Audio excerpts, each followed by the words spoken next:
So it could be either.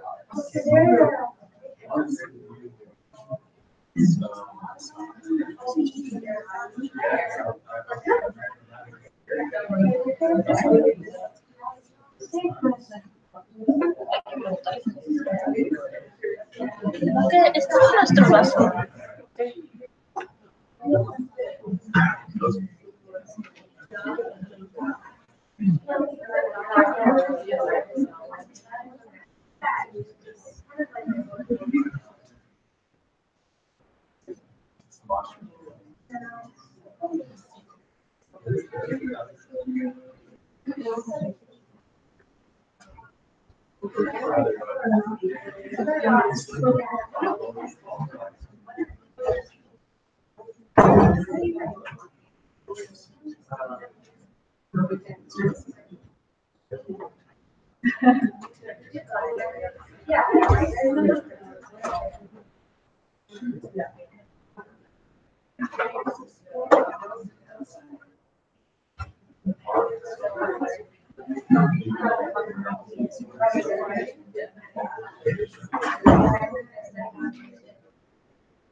Oye, quería pedir algo.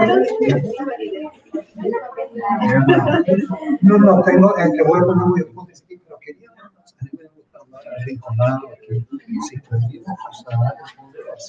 Ok, sí, no hay problema. Sí, se puede mover, sí. Se puede mover.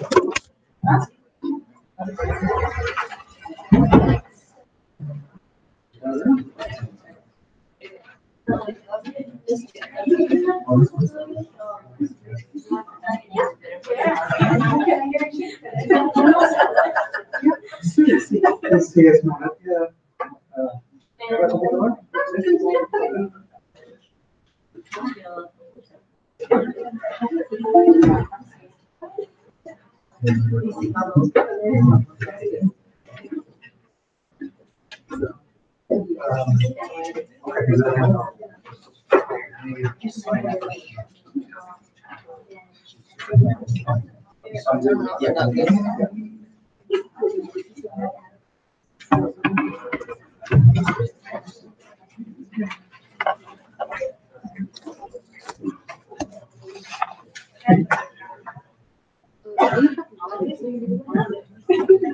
Creo que no, no está bien. Gracias.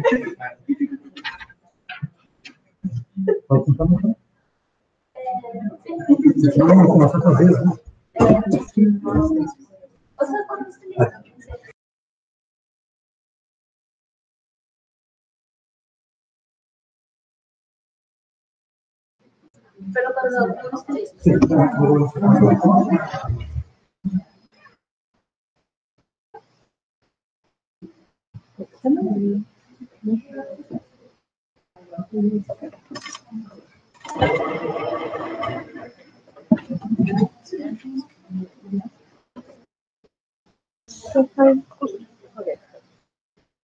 quizás el carro.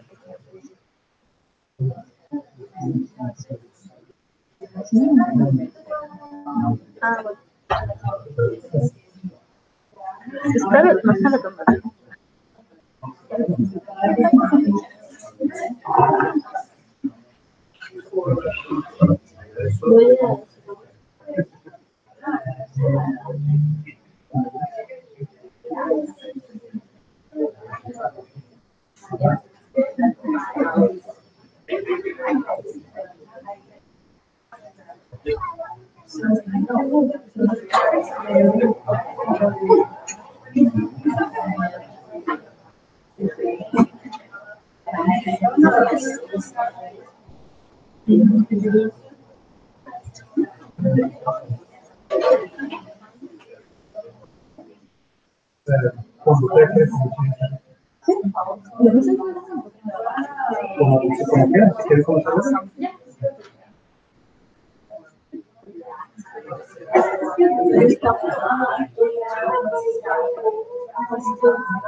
Thank you everybody for joining us. This is the final event for our SGS 2018 conference.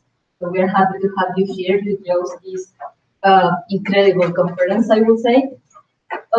Before presenting our final speaker, I would like to give a quick shout out to the incredible group of graduate students that work in organizing this conference. You don't always get recognition, but I want to say, even though my experience on this is quite biased, you are amazing students and also human beings, and this university is extremely lucky to have you.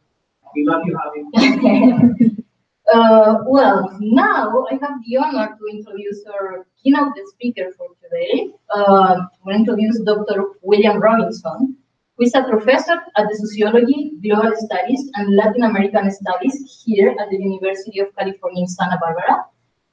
He worked for a decade prior to entering academia as an investigative journalist in Central America and has lectured widely at universities around the world. He is active in several social justice movements, including for immigrant rights in the United States and for justice for Palestine. Among his many award-winning books are Global Capitalism and the Crisis of Humanity, and Latin America and Global Capitalism, a Critical Globalization Perspective. His most recent book, Into the Tempest, Essays on the New Global Capitalism, will be released later this year, right? And he writes as well for a variety of academic and global justice news outlets, among them Trudeau and Al Jazeera. Please join me in welcoming Dr. William Robinson.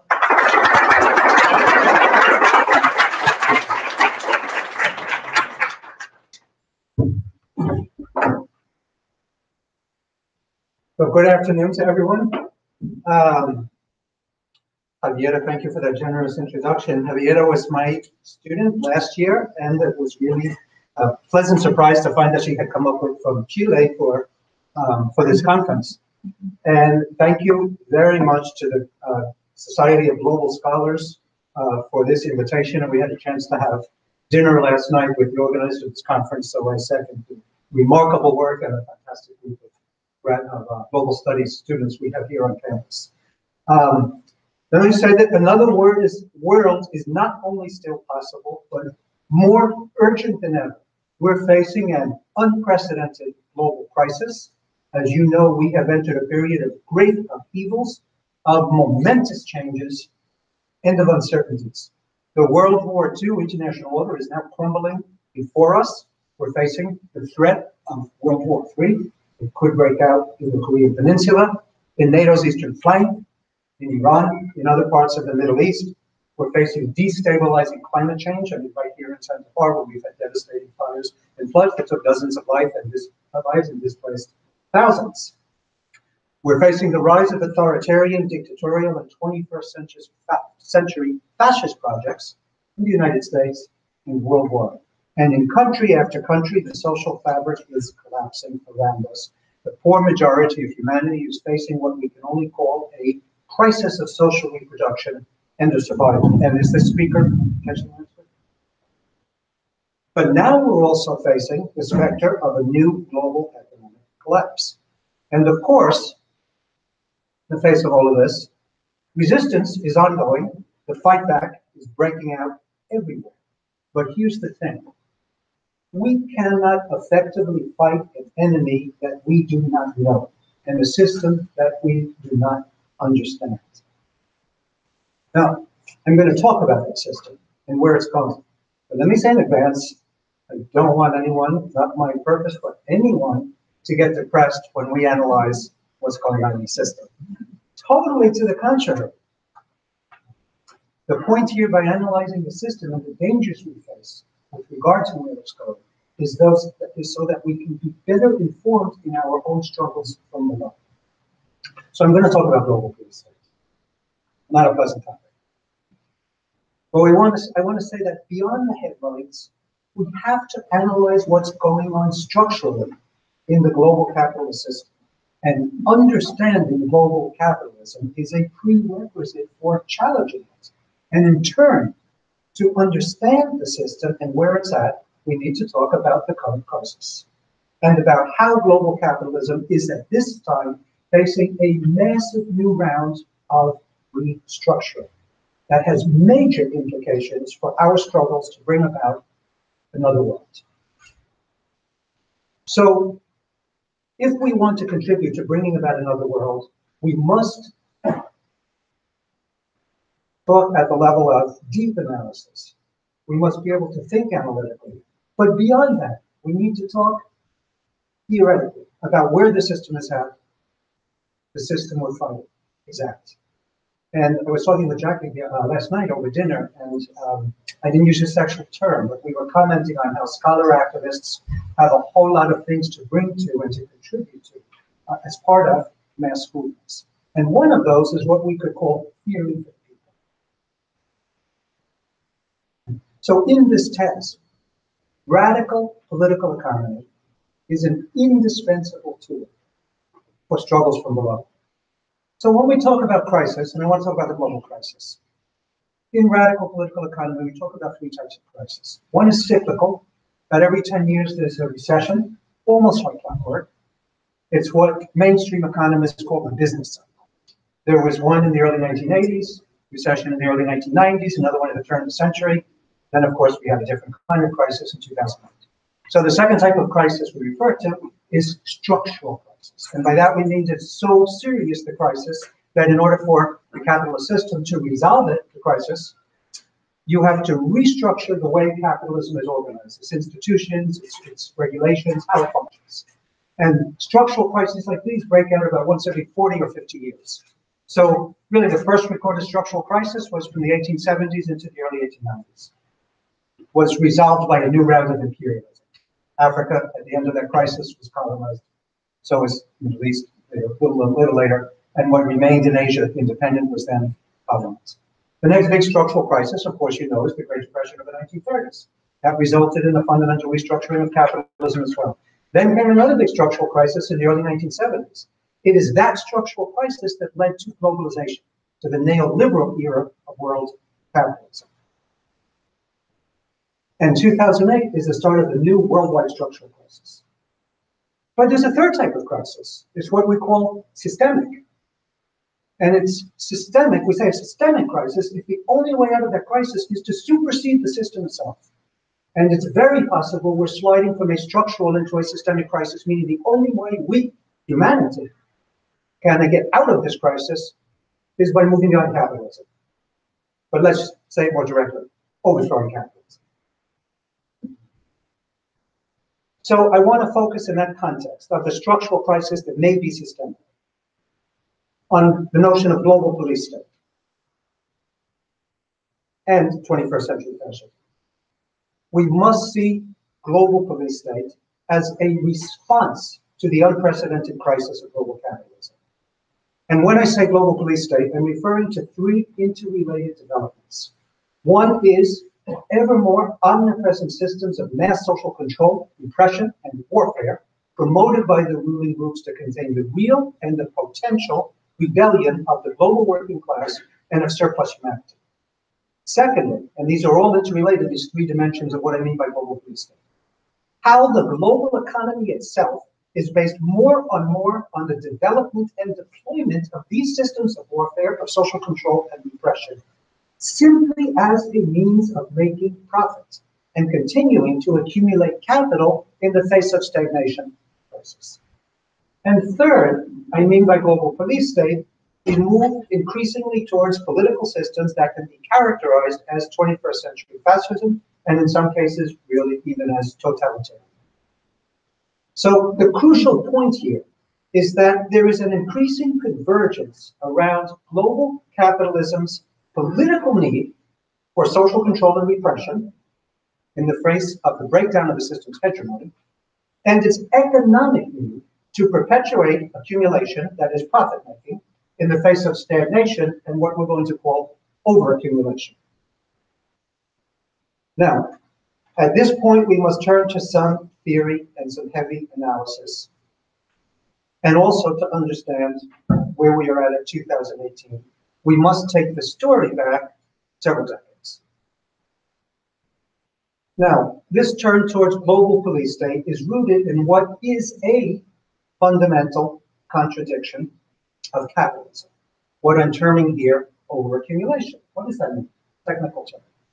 Well, it may sound academic, but it's critical to understanding where we're at and what's going on in our world and in our struggles. We know that capitalism as a system must constantly accumulate. In other words, it must constantly make profit. If it doesn't, the system collapses. The problem is that capitalism also, by its very nature, by its very dynamics, generates polarization of wealth and income.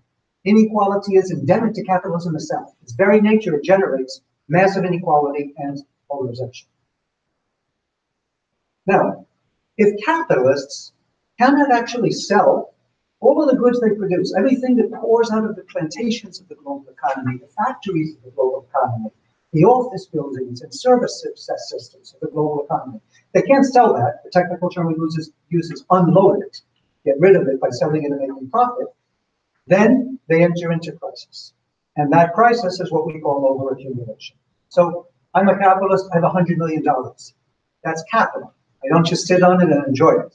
I have to reinvest it. It has to come back to me as 110 million. 10 million is my profit. Then I have to reinvest that. It has to come back as 120 million. And so forth and so on. That's what we mean by the accumulation of capital. At a certain point, I've accumulated so much. And if I look around and I can't throw it out there and have it come back to me with more profit the next time, because I can't find a profitable way to do that, then I don't invest it. System ends into stagnation and crisis. As the capitalist class, I'm in crisis because I can't accumulate. But that means crisis for all of humanity because we're all dependent and subordinate to global capitalism. So this expanding social inequality, which again is intrinsic to the capitalist system, means that the masses of humanity cannot actually consume what the system pours out. That leads to stagnation, recessions, depressions, and in terms of social upheavals, political conflict, and also military wars. But historically, so how has the capitalist system functioned all of these decades without collapsing hundreds of years ago? Which it had, but it hasn't. Here we are. So historically, what we call countervailing tendencies, another technical term, but it's not so hard to understand, countervailing tendencies to overaccumulation, meaning something else is going on, which raises which makes it possible for the system to keep on churning out its goods, accumulating its capital, and unloading everything that comes out of the system. One of those countervailing tendencies, sorry to say, but historically has been war. In fact, the world really didn't get out of the Great Depression of the 1930s until World War II. And we're headed towards that now. We're not there yet, we can still avoid it, and it's our struggle from below to avoid global war. The other big countervailing tendency has been when states intervene because of mass struggle placed on states to expand social spending, social welfare systems, minimum wages, pensions, public works, etc., etc. In other words, a downward redistribution of wealth as a result of mass struggles demanding that downward redistribution of wealth. In the 20th century, really taking the story back to the late 19th century, right up until the 1970s, we saw all around the world mass worker struggles, mass trade union struggles, mass socialist movements, national liberation struggles. In the United States, all of that taking place. Also, Black and Chicano liberation struggles in the United States, and so forth and so on. So all of these mass movements and the offensive that poor and working people and oppressed people and exploited peoples all over the world launched, all of these mass struggles from the late 1890s right up until the 1970s, forced a redistribution downward of wealth. Yes, so masses of people marginalized, masses of people impoverished. Nevertheless, at a structural global level, there's a redistribution of wealth downward, and the creation in the mid-20th century of systems of, some people call it New Deal capitalism, social welfare capitalism, social democratic capitalism, however you want to call it. The key thing was that there was a redistribution downward as a result of mass struggles on multiple fronts, at the local all the way to the global level. And this acted as countervailing tendencies to this crisis of overaccumulation we're referring to. And stop and think about this for a minute, because all of this connects everything that's been discussed about in this conference. And let me take you back to the year 1968. You're just about, I can look around, and two, three of us were around in 1968 for us. But you guys, this is your parents' history, maybe your grandparents' history. But 1968 was really the high point of world revolution. This fight back had reached a crescendo in that very symbolic, but very real year of 1968. And think global, not just the United States. So in the United States, of course, that's a high point for the Black liberation movement, the Chicano liberation movement, the indigenous liberation movement, the radical student movement, anti-war movement, the women's movement, the gay movement, countercultural movement. That's in the United States, but that's reflecting what's going on worldwide. Mexicanos, I know you're here. Think about what happens in 1968, Tlatelolco massacre. And why did that massacre take place? Because there's a student worker campesino uprising in 1968. There's armed struggles in the countryside in 1968. But let's look more in the world. Yes, a great student, Anne. Her parents come from Vietnam. Vietnam, 1968 is the height of the national liberation struggle against U.S. intervention and U.S. really war against Vietnam. And 1968 is the year of the Tet Offensive, that armed liberation movement, the beginning of the defeat of the United States in Vietnam, and the first defeat of the U.S. empire worldwide in the 20th century. In China, the Cultural Revolution is at its height. What's going on in Europe? Well, there's the student worker uprising in France, almost a revolution, almost a place. The Prague Spring in Czechoslovakia. In Latin America, beyond Mexico, Che Guevara had died in the mountains of Bolivia in 1967, and fast forward to that year, 1968, armed liberation movements, armed revolutions, and mass movements all over sweeping Latin America. In Africa, national liberation movements. Amilcar Cabral was writing and inspiring all of the world with his writings and his leadership, for instance, of the revolution in Guinea-Bissau. So this goes on and on. But so this is the situation that ruling groups around the world, led by ruling groups in the United States and the US, they confront. And they said to themselves, we've got to revert this. We've got to turn this around. We've got to destroy that popular power from below, that class power from below. We have to hold on to the hegemony which we virtually lost. They had to push back and launch a counter-revolution, restore their class power and their freedom to exploit with impunity around the world. And so then capital responds to all of this in the 1970s by going global, launching neoliberal capitalist globalization, breaking free of the nation-state constraints to their unimpeded profit-making and ability to exploit and dominate the system.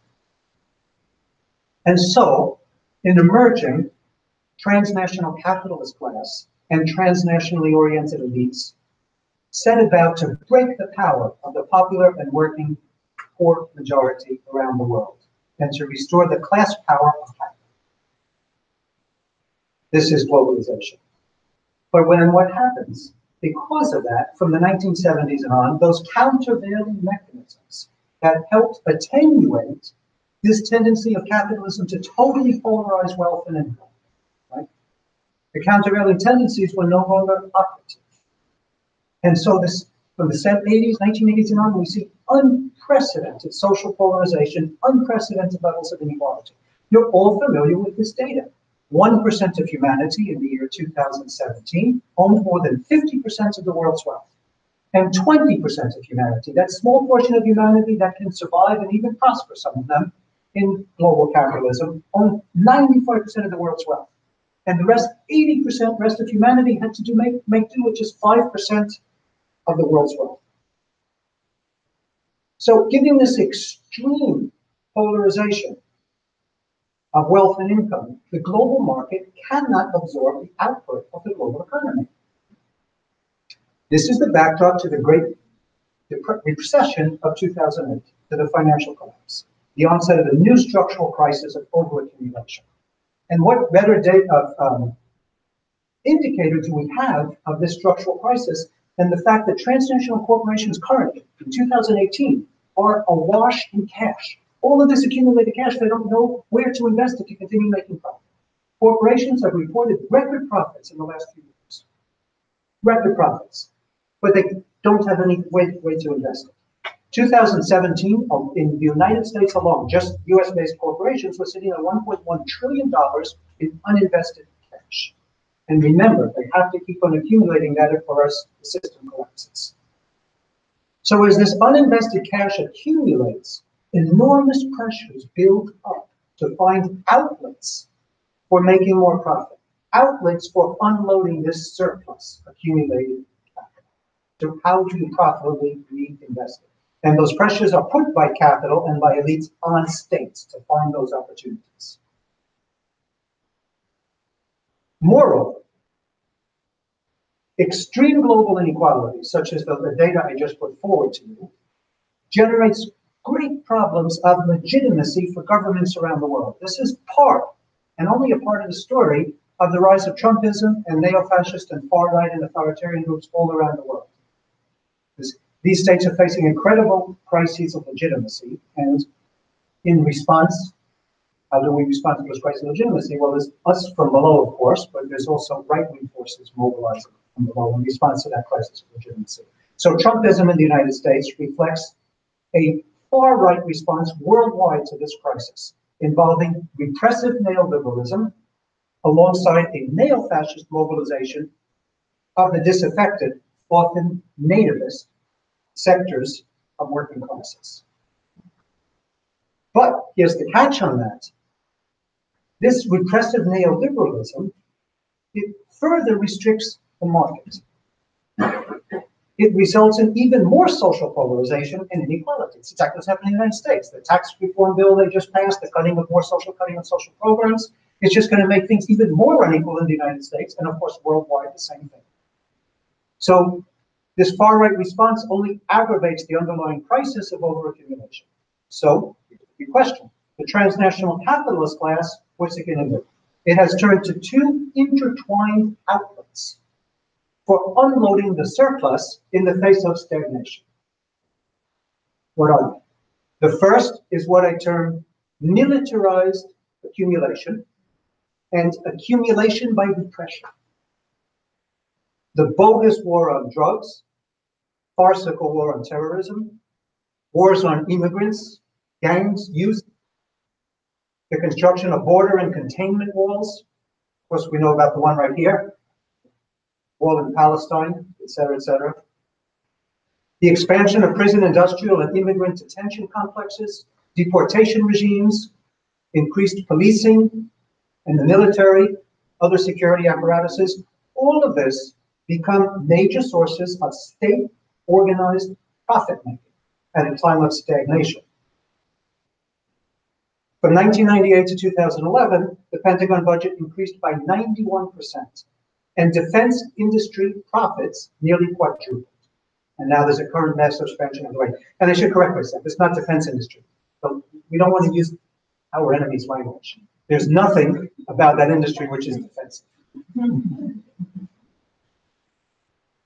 So this gives a built-in war drive to capitalist globalization.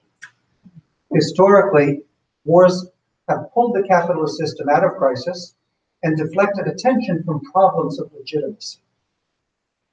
So the point is here that ruling groups want war for political reasons as much as for economic reasons.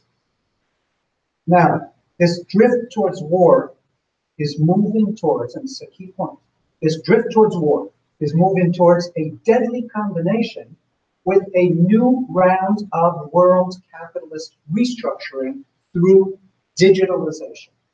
Remember, the title of my presentation is Digital Capitalism and Global Police State. So this brings us to the second big outlet that's now out there for unloading surplus capital, a new wave of financial speculation, especially in the tech sector. The tech sector is now the cutting edge of capitalist globalization. It's driving the digitalization of the entire global economy. And it is based on a more advanced CIT stands for Computer Information Technology, on the collection, processing, and analysis of data. That's what we're calling big data.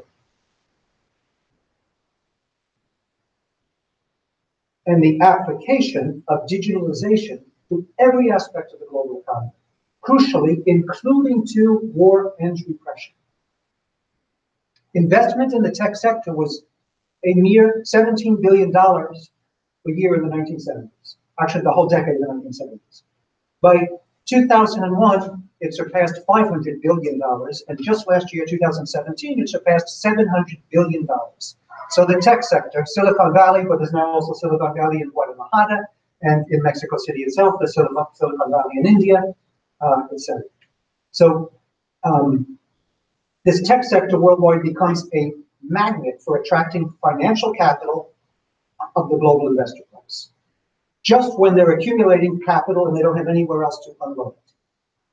And a handful of tech companies now absorb enormous amounts of cash from financiers who are desperate for new investment opportunities. To give you a little example, in 2017, Apple was sitting on uninvested cash reserves of $262 billion and had a market capitalization of $730 billion. Microsoft, $133 billion and $497 billion capitalization. Alphabet, which is Google's parent company, $95 billion and $581 billion. Amazon, $200 billion and $402 billion, so forth and so on. We can talk about Facebook, Uber, Cisco, Oracle. This is the situation. Now, at the core of digitalization of this process is a new wave of technological developments, which a lot of people are calling the fourth industrial revolution, based on artificial intelligence, robotics, 3D printing, the Internet of Things, bio and nanotechnology, quantum and cloud computing, new forms of energy storage, and autonomous vehicles. So the key question is, can this fourth industrial revolution resolve the long-term problems of overaccumulation and stagnation? Well, the neoliberals say that the digital economy will bring high-paid and high-skilled jobs. But all the evidence points quite to the contrary. The digital economy is going to accelerate the trend towards mass and underemployment. precarious and casualized forms of employment. We're poised really to see the digital decimation of major sectors of the global economy. As members of the transnational capitalist class seek lower wages, the complete elimination of workers, and to outcompete one another in this way. Anything can be digitalized. Automation is now spreading from industry to finance to all branches of services, even to fast food and to agriculture.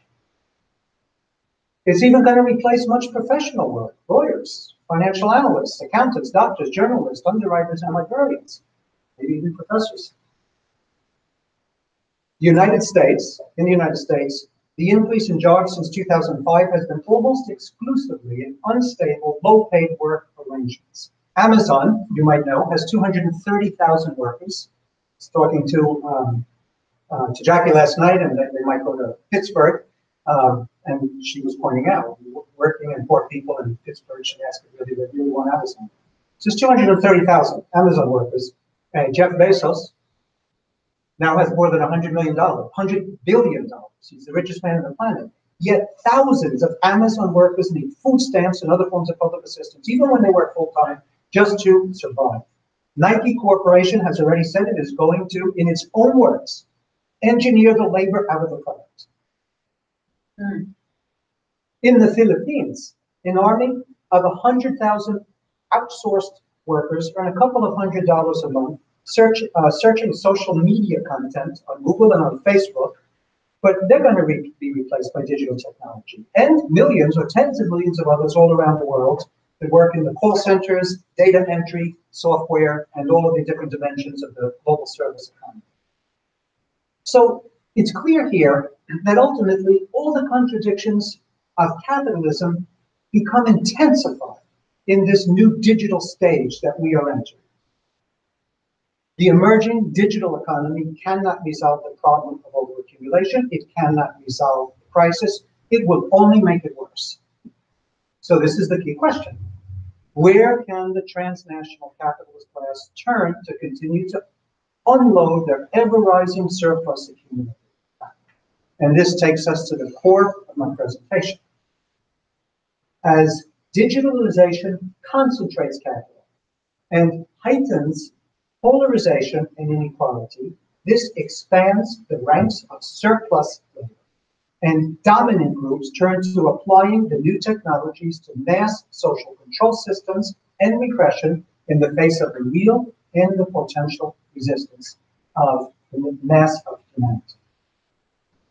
Computer and information technology has already revolutionized warfare and new modalities of state-organized repression. New systems of warfare and repression are made possible by digitalization include AI is artificial intelligence, powered autonomous weaponry, robot soldiers, a new generation of super drones and flybots, hypersonic weapons, microwave guns that immobilize, cyber attacks and info warfare, biometric identification, state data mining and global electronic surveillance that allows for the tracking and the control of every movement and every transaction on the planet. And state data mining and global electronic surveillance are expanding the theater of conflict around the world, from active war sites to militarized cities and to rural localities. Now, you may say, well, that's all abstract, but you don't have to go far. LA's right down the road. Live in East LA. Everything I talked about is deployed, systematic scale in Los Angeles. Well, if you go a little further south, this is the story taking place in the Mexican countryside, or for that matter, in Mexico cities. This is the story of what's going on in Chiapas, Oaxaca, Puebla. You go a bit further south, very close to the Honduran struggle right now. I was there just last summer. They invited me. I'm going back this summer. Go a little further south. What's going on in Honduras? Well, on the one hand, there's an intensification of capitalist globalization, displacing the Garifuna. Garifuna are an Afro-Honduran, Afro-Caribbean population on the Atlantic coast of the Caribbean coast of Honduras, massively being displaced to make way for transnational tourist industry. And as they're displaced, they're repressed, assassinated, controlled through global police state. Same thing in the interior of Honduras, the indigenous and the campesino population. You can look at Guatemala, the highlands in Guatemala. So this global police state that I just described, these new modalities of social control and repression, they're active all over. We might not think about it, or we might not directly see it, but some of us do. Have to confront it directly. So these modalities of control and repression combine with a restructuring of space, like we're seeing everywhere, allowing for new forms of spatial containment and control of the marginalized and the oppressed. What's taking place worldwide is what we call global green zoning. What do I mean by that? Well, the term green zoning comes when the US illegally invaded and occupied Iraq, 2003. They're still there. And what they did when they invaded is they set up in Baghdad, the center of Baghdad, they set up impenetrable barriers, steel reinforced concrete and monitored and so forth. And inside, the occupation forces were there, both the political occupation forces, the military occupation forces, the high command, and the new Iraqi elite that was brought to power by that invasion. Outside of that green zone, right in the center of Baghdad, the mass of Iraqis faced unbelievable chaos, unbelievable carnage and military conflict and destruction and misery. So we're seeing global green zoning in all of the cities of the world right now. You know the language, but this is how we need to think about it. Gentrification, gated communities, surveillance systems, state and private policing of the global green zones. Inside these global green zones, the elites and privileged middle and professional strata enjoy privatized social services, consumption and entertainment. They're linked to each other and to the rest of the world through the internet and through the digital technology we've been discussing. Then, in between the green zones and the zones of outright warfare, are police containment, which becomes normalized and sanitized against the poor and the dispossessed, against working classes, subject to repressive discipline. This is the so-called gray zone, where much of humanity is coming to reside.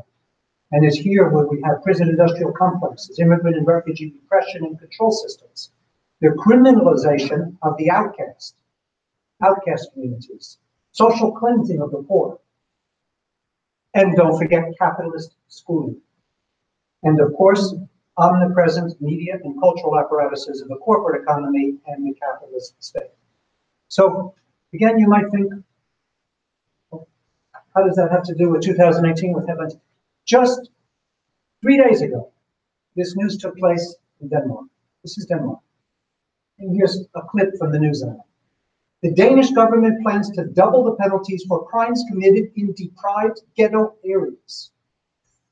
The government is calling these ghetto areas, where immigrant groups are above average. The government lists 22 areas as ghettos, where more than 50% of residents are non-Western immigrants. The government is also trying to tackle parallel societies, as the government's own words, targeting immigrants who resist integration with local Danes, preferring to stick to their own traditions.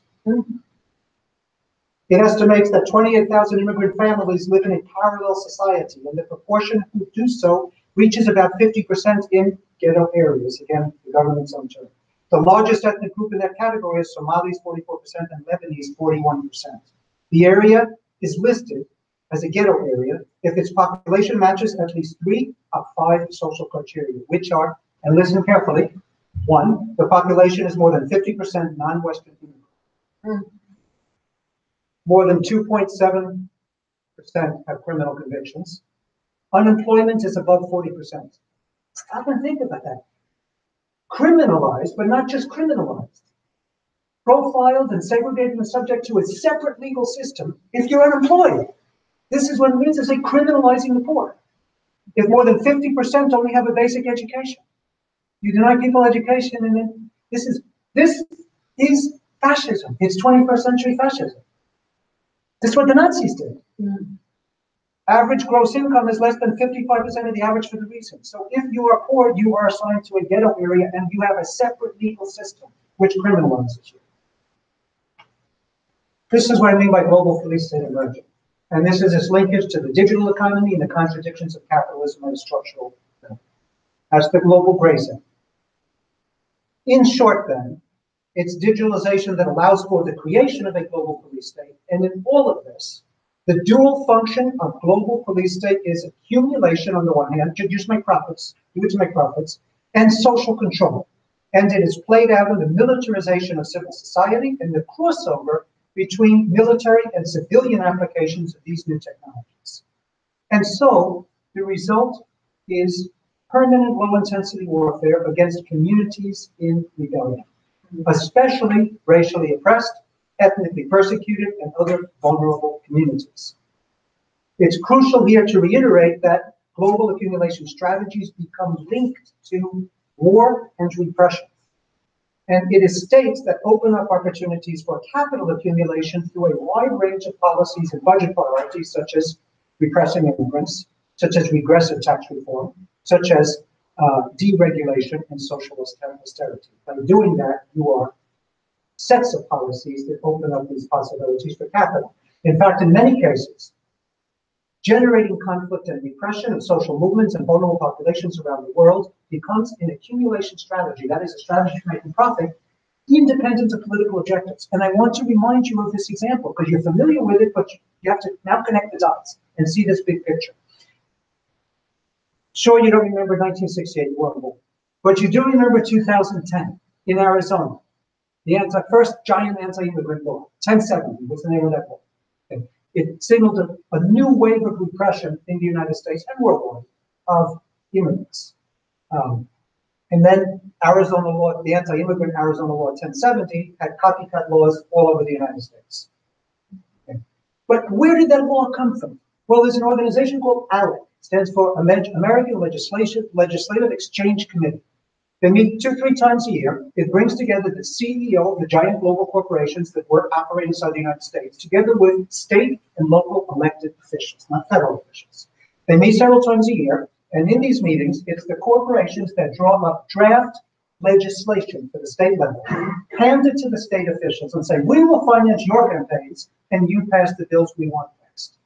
So every reactionary bill at the state level, you're going to see ALEC lead to it. But in this case, in 2010, the key corporation, as part of ALEC, this organization, was Corrections Corporation of America, the biggest for-profit, privately run prison and immigrant detention company. And so Corrections Corporation of America drafted that legislation, that anti-immigrant law in Arizona, handed it to the governor of Arizona, who was present at the meeting because she's part of ALEC, and lo and behold, also she's an investor in Corrections Corporation of America, along with her lieutenants. They went back to Arizona and they passed that bill. So here you see how waging a war against immigrants and everything it involves ideologically and politically and culturally and what Trump says and the filth that comes out of his mouth, okay. It is in function of making profit through repression. That's what I mean by accumulation through repression. And by the way, Corrections Corporation of America is traded, its stock is traded on Wall Street. What does that mean in the age of globalization? It means that an investor in Beijing, a stock investor in Buenos Aires, in Moscow, it doesn't matter where you are, you can just through a computer terminal buy shares in Corrections Corporation of America.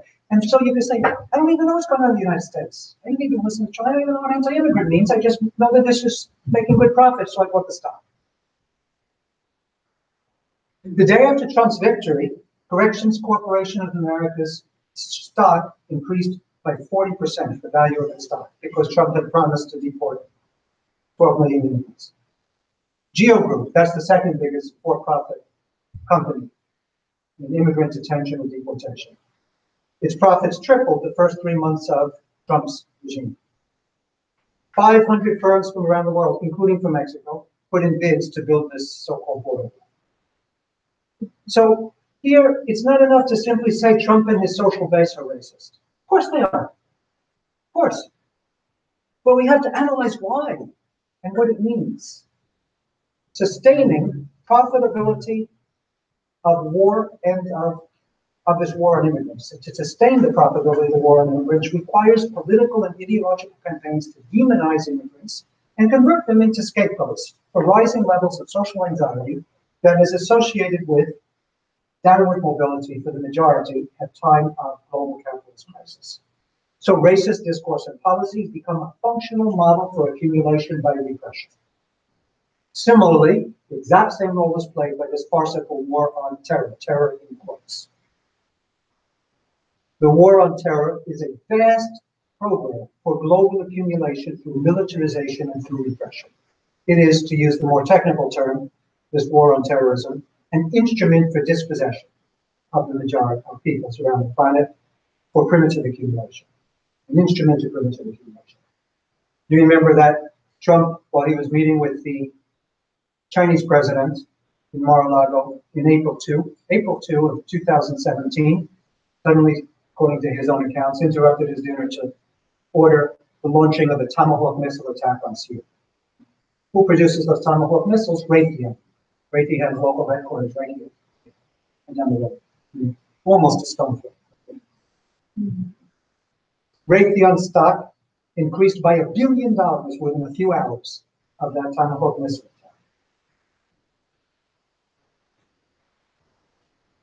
September 11 of 2001 was really a key date for analyzing the development of global police states.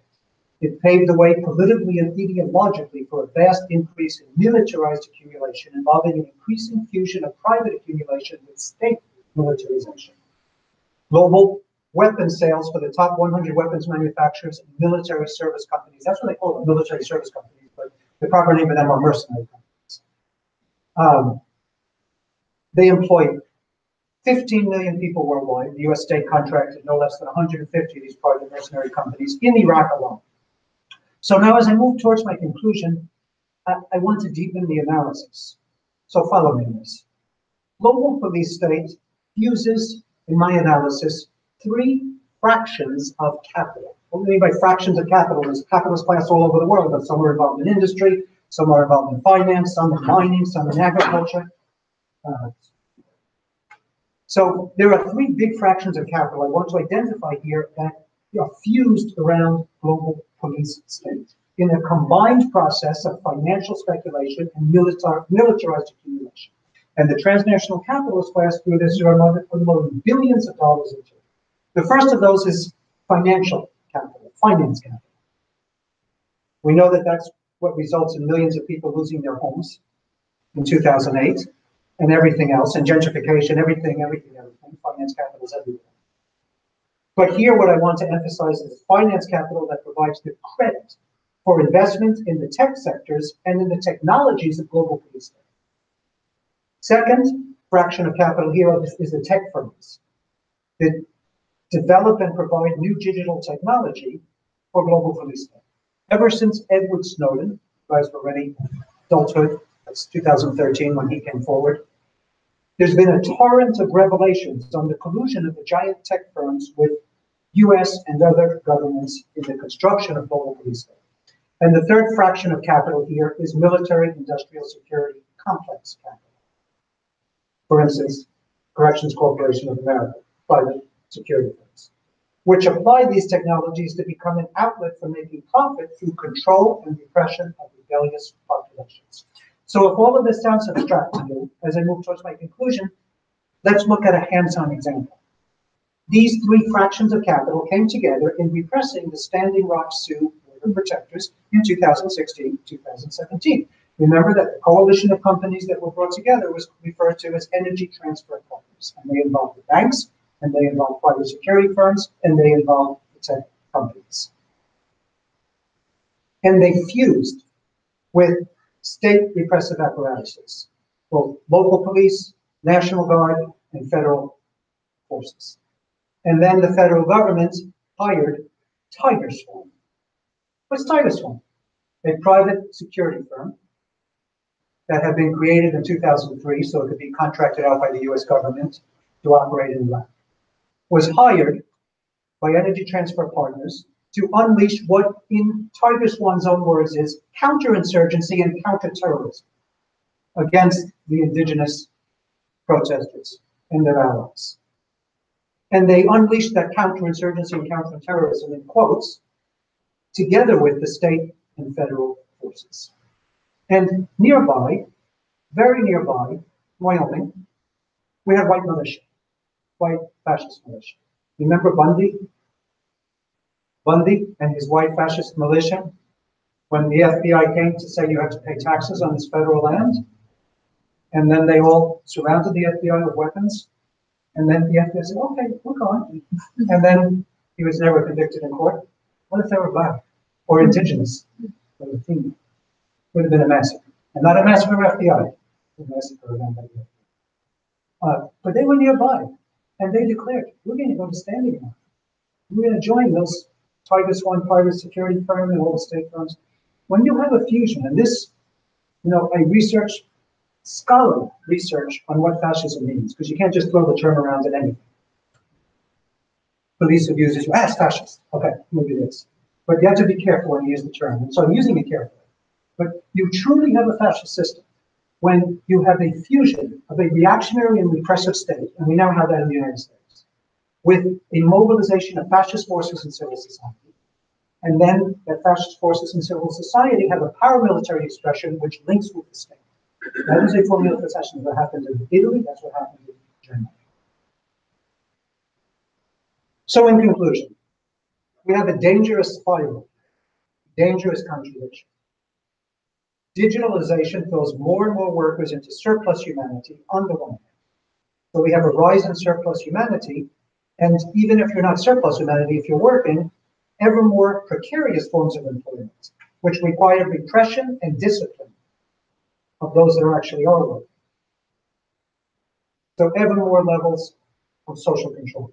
The system requires greater discipline, both for those then who still have work under regimes of precarious employment and super exploitation, and for those who are expelled and made surplus.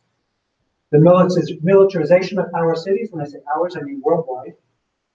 Jackie's term yesterday was cities for the people, not for corporations. The militarization of cities, our cities worldwide, politics and a culture in such countries as the United States, Israel, Palestine, the spread of neo-fascist movements in North America, in Europe, the rise of authoritarian regimes in Turkey, the Philippines, Honduras, Brazil, Mexico, and elsewhere. All of these developments at each national level, they are inseparable from how these countries become entangled in webs of global wars, in the global war economy, and in global police state. So in sum and in conclusion, we can say that the structural crisis of the 1970s, which I mentioned earlier, launched the world on this path of neoliberal globalization. The bursting of the housing bubble in 2008 triggered the worst crisis since the 1930s. And everything indicates now that the global economy is headed towards a new crisis.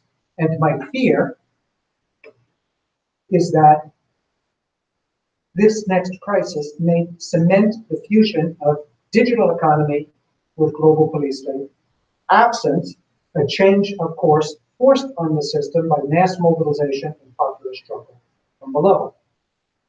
Remember that this dictatorship of transnational capital and this global police state is reactive, meaning it is reacting to our struggles, which are bringing about the breakdown of global capitalist hegemony. I mentioned in Honduras what's going on there, but the reason they're doing that and repressing is because the Garifuna resist unbelievably. The indigenous, the campesinos, the workers, the students in Honduras are leading resistance throughout Latin America. It is a response in the United States to Black Lives Matter, to Occupy Wall Street, to Standing Rock, to the fact that 2 years ago there was a survey showing that 51% of millennials, you guys here? Almost all of you. 51% of you prefer socialism over capitalism. That is the crisis of the system's hegemony. And the system is responding reactively to this.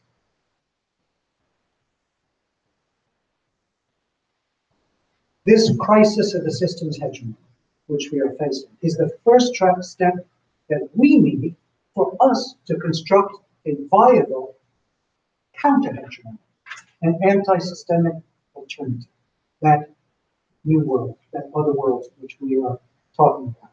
So the crisis opens up the threat of 21st century global fascism, but it also opens up opportunities for struggle from the right. And part of this struggle from the right is radical scholars. Radical scholars such as all of us here today, who serve as organic intellectuals subordinated to offering themselves to mass popular struggles around the world. And with that, I'll stop.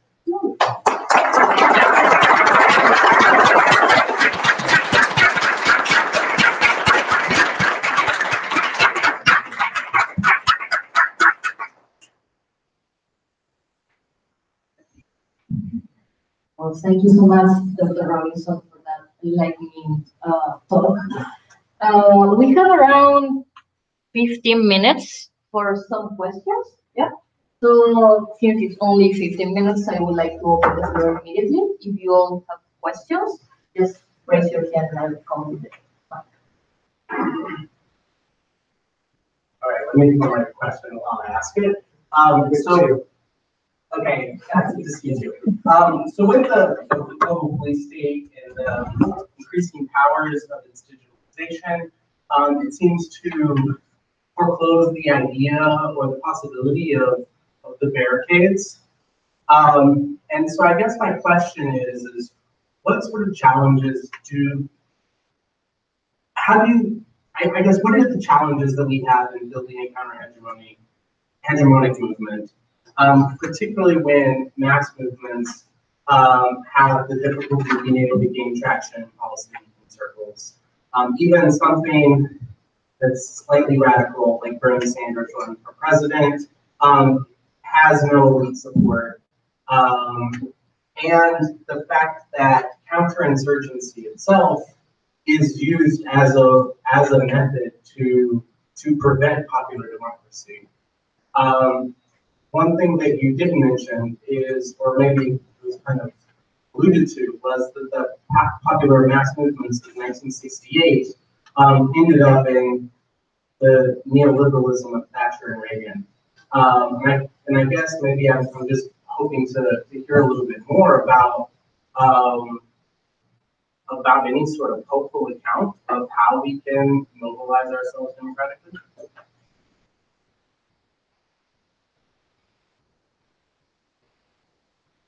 Okay, I'll talk what they're changing right now. Give me the back.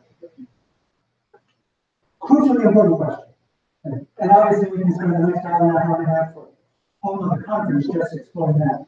But it is true that the classical image of revolutionary struggle is the barricades, right?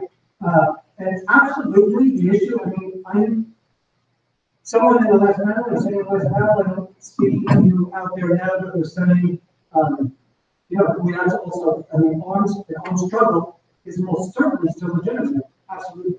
But we need to think, what is arms, and I'm not saying you should not be arms. But what I'm saying is, worldwide, we do what is necessary to move beyond the system, save ourselves, save humanity. Right? And part of our whole arsenal is when it is strategically something is at the right moment, armed struggle is perfectly legitimate. I'm not going to legitimize armed struggle at all when there's barriers. And in fact, I participated in again before we always started with the revolution in Nicaragua in 1979. That was classical image of literally we dug up the blocks in the streets and we made barricades. Right? But here's the thing. There's equal branches. Right? And Gramsci distinguished between a war position and a war maneuver. And the war position was to fight the ideological and cultural and political battles until the mass of people are not only recognize the need for a change in the whole system, but are ready to combine and do so and confront the system in civil society at all levels, in our institutions, universities, workplaces, in cultural spaces, etc. And the war maneuver, where she referred to that direct attack on the state. So, more than ever, Gramsci was saying, he's writing in the 1920s from prison, but Gramsci was saying the more capitalism becomes advanced, the more we need to establish this counter-hegemony before we can directly confront the state. So in the age of global police state, I'd say even more so, Gramsci was right. And even more so, we need to build this counter-hegemony from below. At the same time, as we never lose sight, first, the legitimacy of arms struggle or assaults on the state when it becomes possible and necessary. But now having said that, how do we do that? And here's where we have to critically interrogate ourselves. One, I think, I say this genuinely respectfully, but one of the things that the system has done in the late 20th and early 21st centuries, control of public comments and capital schooling that's always been there was worse than ever. And part of that is that the system tries to make it so young people can't think critically. But also the notion that theory is not necessary. You can't, that's what started the discussion by saying you can't face an enemy you understand. You can't understand this enemy without also turning towards radical theory for the people. So if you're as activists, as young, as activists, younger and older activists that we are, and scholars that we are, we need to participate as scholar activists in theory for the people, alongside the social movements. But more than that, another point I want to make is that we need, and this might be controversial, this is something for us to debate, this is our space here, we need to discuss this. We need political organizations, because the world is brimming with mass social movements everywhere, and they're the vital face of ourselves in the future. But all these different social movements, and it's totally necessary and legitimate, and I'm reaffirming, social movements that struggle around the particular forms of oppression that the members and leaders of those social movements are facing is urgent. At the same time, all of the different social movements need to unite around what links all of these movements, which then gets us to the systemic level, which is where we need theory and analysis, but we also need political organizations that can not replace the social movements, not replace a lot of political struggles, but also link them together. So that's part of my response. There's no answer to your question. It's more of a discussion point. The other thing is to conclude my response. Let me quote Gaetano Mosca. This is Gaetano Mosca. It's not Florida. It's not Mosca. It's Florida in Spanish. But that was actually his last name. Italiano Fantavi. And he is actually a fascist. Mussolini fascist in the 1920s. He was also an economist and a sociologist. And he wrote a famous book. He developed the theory of elites, that there are enlightened elites. But the famous phrase that I like about him, because it applies to us, is that he said, how do elites continue to reproduce their rule of domination in the face of being a small minority? And he said the way it is that they have an organized elite and a disorganized mass of humanity. He didn't use the term humanity. So there is no way that the elite can continue its rule when there is an organized mass. And so if we're organized into our own specific struggles only, we can't do it. We have to link our specific struggles to something that brings us all together. And for that, we need also political organizations and our systemic analysis. So again, it wasn't a question, it's more a discussion. And so I'm responding with putting some things out there for the discussion. Any other questions? So, given your analysis of the connections between finance and the digital capital and the police state, and this last point about the need for us to organize politically, what do we make of the fact that most of our movements are relying on Facebook and Google, Gmail, and other tools for our work?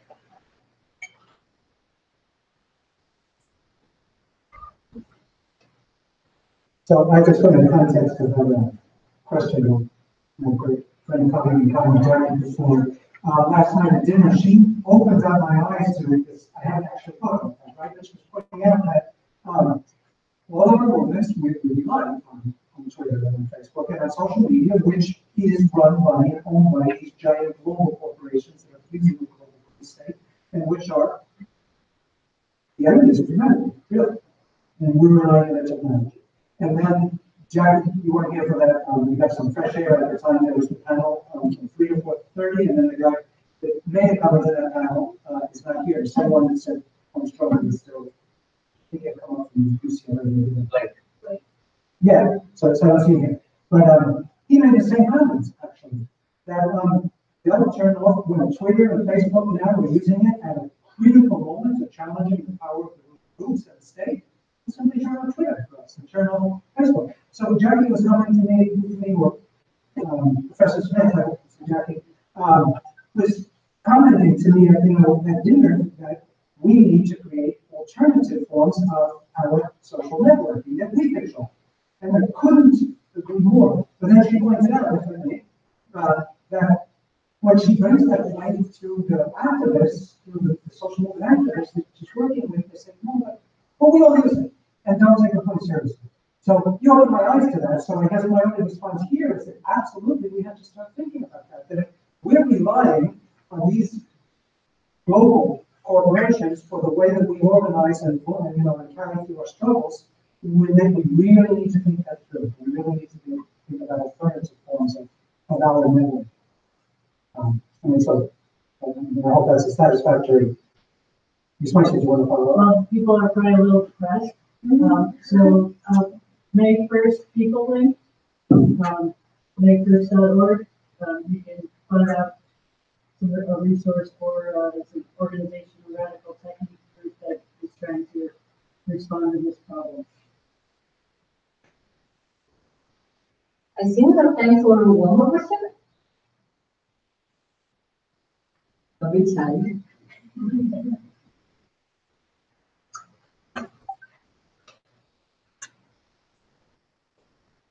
So I guess my question would be is, what do you see as the end game? You mentioned the unparalleled, unprecedented accumulation of wealth, and it's not being liquidated, and it's not cycling back into the economy.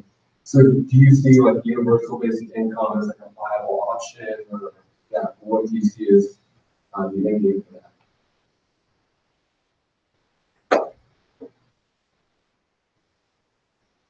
Yeah, great question. I see three possible futures. Okay, the first is another world I'm struggling for. Okay, now I'm going to say something even more provocative to you guys. For me, that other world used to be democratic socialist. Okay. Another world, you know, I can struggle with it. But okay, that's one entity, right? And that is differences, all organizations and all responsible. Another world is next. That needs to be a non-capitalist world. And you can call it what you want, but for me, it's social. Okay, the second possible future I see is global collapse. What I mean is police state, World War III, whatever it is, that might save the system for a little while, but the internal contradictions will lead us to collapse, if not extinction. 6 mass extinction to say is already. The third scenario, which still doesn't resolve the level, but we'll just for the moment put that aside, obviously, is something that what I noticed, you can tell from my research, but what is my particular contribution? Well, I do get involved with the mass movements, and so forth. But also, what I do with my scholarly research is to analyze the system, to theorize the system of global capitalism so that we can understand our own. And so I follow up on what transnational elites, transnational capitalists are doing and saying how to organize themselves. And so what I've noticed is there's a split among the, like, loosely calling it the transnational. You can see the split when they go to the World Economic Forum levels, for instance. You can see it right here in the US, within both parties and post parties, and in Washington, the political elite. Right? And so there's a rise of new reformist wing among the transnational elites. And that reformist wing is recognizing that if there's not a major global redistribution of wealth, breaks down some of that inequality, the system will collapse and they're losing. So they want to bring about reform in order to stave off and prevent more radical change in the system. And so part of that is what more technically we call neo-Keynesianism, global Keynesianism, but more generally, you push that they're arguing for of the global minimum, global income for everyone, world income for everyone, which would be better than not having it. Absolutely, not against it. But why are these transnational reformist elites calling for it? Because they themselves recognize they have to save the system from itself and from radical challenges from below. And so this is critically important now. That opens up the possibility for alliances. Let me explain what I mean by that. That those of us who have been in these struggles for years and for decades know that to seriously confront the system, whether particular conjunctures, particular struggles, or more general, mass social change struggles, we need to enter into alliances. And people want to call them class alliances, social alliances, whatever it is. So we cannot ignore reformist elements among the elite. The important thing is that the global working class, popular and oppressed communities, exploited communities, exercise hegemony within these alliances. But we must seek alliances. And so that this reformist elite, which is pushing for that and other things as well, we need to think about alliances around those struggles. That's another big discussion. But I will say one thing to give you an example of where we let them get the hegemony within the alliance. So Robert Reich, you know that Robert Reich was the labor secretary under Clinton, and he's come out, totally against Trump, and he actually came out in favor of Bernie Sanders. And so he's someone that mass social movements below should turn to for alliances when he supports our struggles. Okay. On the other hand, he wrote a book called, the literal title of the book was Saving Capitalism. And for me, by saving capitalism, you're destroying humanity in the long run. But again, we need alliances with him. We need to support him when he comes out in favor of our struggles. So the key thing here is, the key thing is, there's my youngest TA. The key thing that I think when we build these very broad alliances that we need to push forward is that forces from below have hegemony over the alliances rather than from above. And I note with disappointment that when he became very active in Occupy Wall Street, but not just him, other reformist elites, Occupy Wall Street tamed itself. So we need to be careful.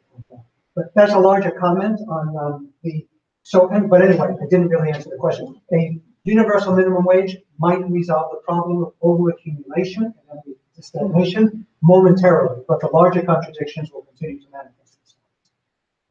Thank you. We have one question. Oh, can I ask you to give a final round of applause to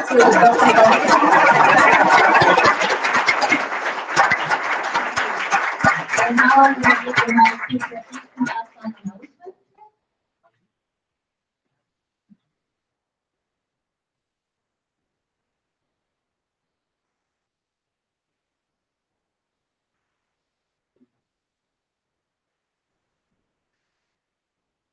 Well, thank you for saying that one.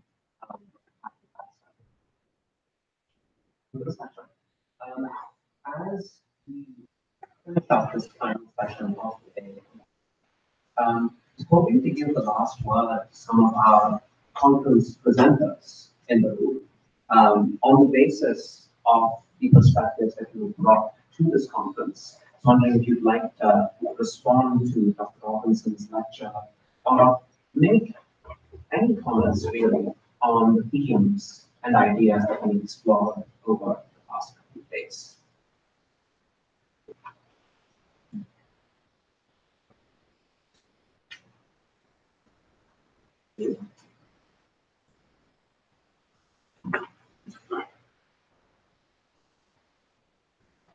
So I guess since you maybe see this as an extended Q&A, I actually was hoping Dr. Robinson could respond to something that I relates to my presentation, which was on anti-water privatization movements or right to water movements. Specifically, I'm looking at Pittsburgh and the Brazilian case. But one of the things that I was thinking about today during some presentations that were talking especially about occupation of Palestine, is the fact that Veolia, which is one of 7 of the main corporations that deal with water privatization, so it's involved in Flint, Michigan, involved in Pittsburgh and 500 other municipalities in the U.S., but it's also very much involved in controlling water and occupation of Palestine. So your talk then got me thinking about this idea of militarization and military side of that. Like where do you see maybe water? You can't live without fitting into that.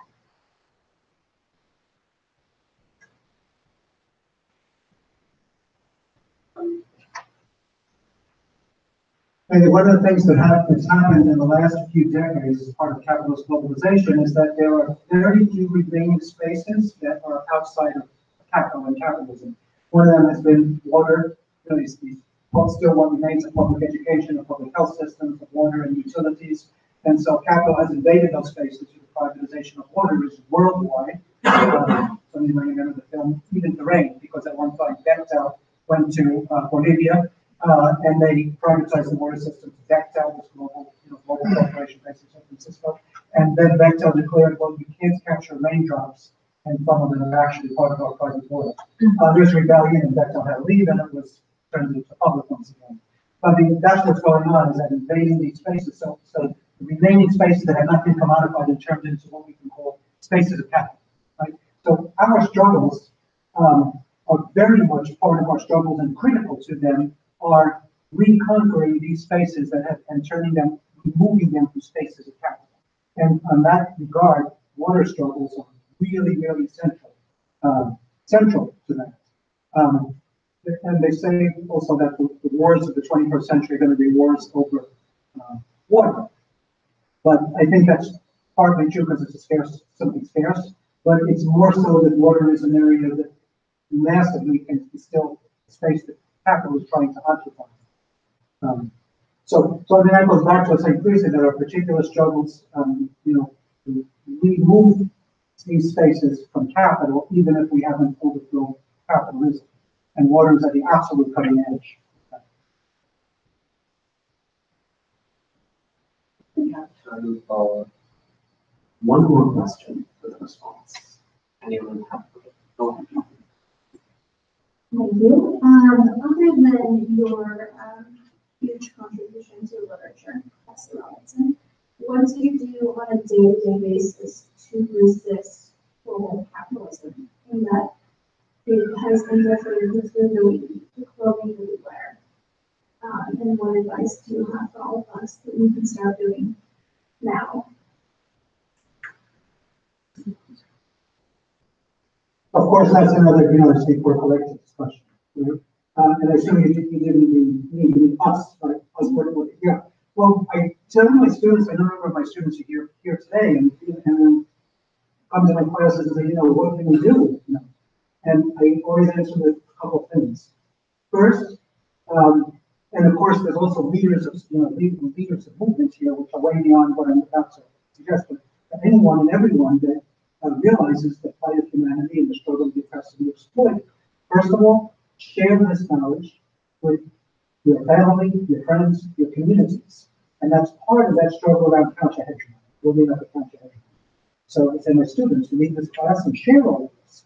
And also, secondly, though, change does not come about by individuals. One of the most horrible things about capitalist culture is that even when it appears to be counter-hegemonic, it's hegemonic.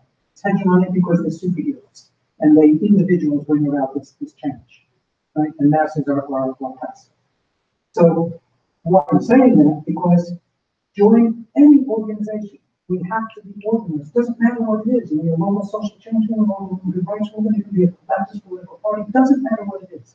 But one, share this knowledge with the process of conscientization and counter-hegemonic visions with everyone you come in contact with. And secondly, become organized in endless amounts of ways. Endless, join any social movement, join any organization. It's because, again, individuals don't make changes, it's collective working together. So, I mean, that's the start. I mean, it's a big discussion for everyone. On what we do as individuals and as groups. I think that's an all too good note on which and to my brother, George Johnson, say a few closing words.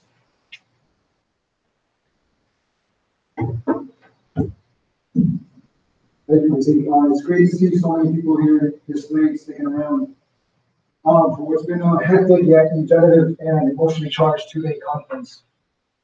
But before I get into my very quick and short closing remarks, I'd like to acknowledge our immense gratitude on behalf of the Alter Organizations Conference, the local Shumash community, for allowing us to hold this conference on their unceded and still occupied land.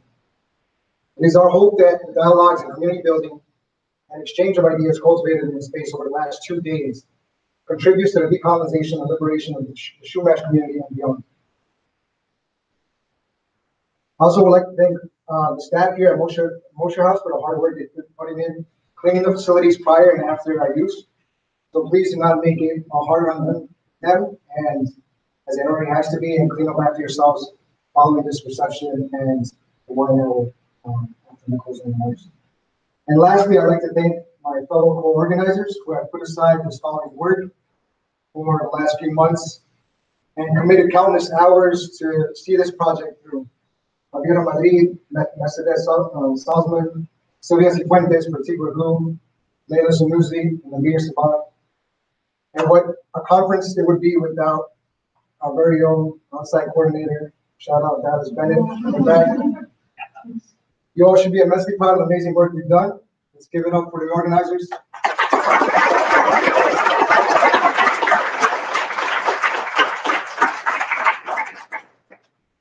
So, what's next? I would be a bit dishonest to tell you that this conference came through, strong support from different departments and our department in particular. The truth is that this conference had to push through against the currents of conventional professionalism, professional training found in the colonial institution that is the university. It went against the currents of mainstream discourse of globalization, which defines globalization as a product of modernity, a monolithic and a hegemonic process. Yet, as graduate students from diverse backgrounds, embodying a multitude of distinct lived realities guided by our ancestors, shaped by our socioeconomic realities, some of us leaving behind communities that are not so much removed from the very communities that the ivory tower observes from above. You refuse to accept this narrative. So we hope that the critical and radical interventions presented here over the last 2 days serve at the very least as leverage points for the development of an underground railroad for fugitive planning and decolonized study. And lastly, where do we go from here? Stephen Osuna articulates in his article in the recently published Futures of Black Radicalism, in order for scholars in the university to become cognizant of the lived realities of the wretched of the earth, we must engage in class suicide. For our class as a petite bourgeois intellectuals, suicide would mean abandoning the university industrial complex. That is, concerned with a toxic professionalism and an unchallenged careerism, which continues to perpetuate violence within and beyond its walls against the most vulnerable. Succeeding this class suicide, a new scholar must be resurrected. Uno que acompaña, one that collaborates with and not researches the grassroots. She will be subversive, unapologetic, and an accomplice to abolish, for abolition for a better world. Thank you.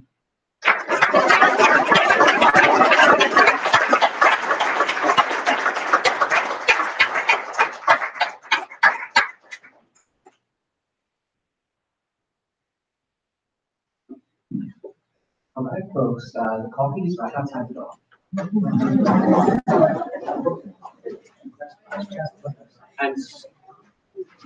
And so are lots and lots and lots of discounted books. So please take them.